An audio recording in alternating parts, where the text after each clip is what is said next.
بسم اللہ الرحمن الرحیم۔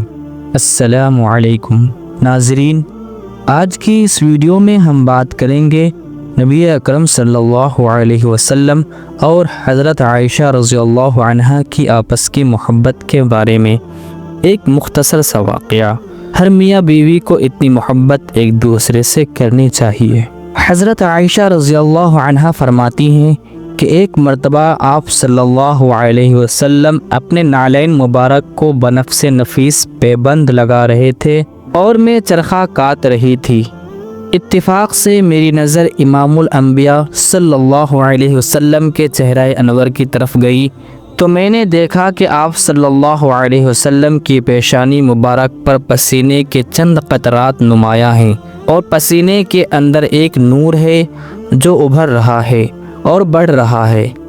حضرت عائشہ رضی اللہ عنہا فرماتی ہیں کہ میرے لیے یہ ایک ایسا خوبصورت منظر تھا کہ میں حیرت و تعجب سے پوری دل جمعی کے ساتھ کافی دیر تک آپ صلی اللہ علیہ وسلم کی پیشانی مبارک کا دیدار کرتی رہی۔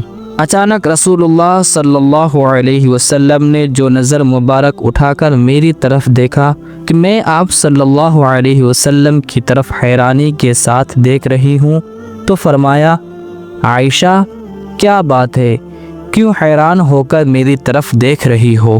میں نے عرض کیا، یا رسول اللہ صلی اللہ علیہ وسلم، میں نے دیکھا ہے کہ آپ صلی اللہ علیہ وسلم کی پیشانی مبارک پر پسینہ کے قطرات ہیں، اور مجھے قطرات میں ایک چمکتا ہوا نور دکھائی دے رہا ہے۔ اس خوشکن اور مبارک منظر نے مجھے آپ صلی اللہ علیہ وسلم کی طرف دیکھتے رہنے پر مجبور کر دیا تھا۔ بخدا اگر ابو کبیر حضلی یعنی زمانہ جاہلیت کا مشہور شاعر آپ کو دیکھ لیتا تو اسے معلوم ہوتا کہ اس کے اشعار کا صحیح مصداق رسول اللہ صلی اللہ علیہ وسلم کی ذات اقدس ہے۔ نبی اکرم صلی اللہ علیہ وسلم نے فرمایا، تو سناؤ اس کے اشعار کیا ہیں؟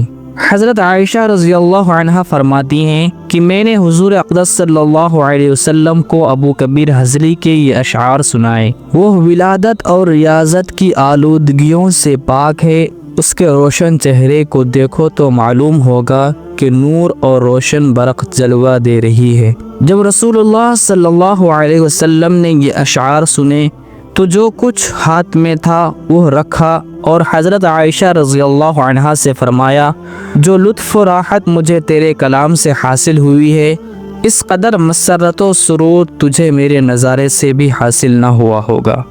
ناظرین، اس طرح کی اسلامک ویڈیو دیکھنے کے لیے آپ ہمارے چینل کو سبسکرائب کریں۔ جزاک اللہ۔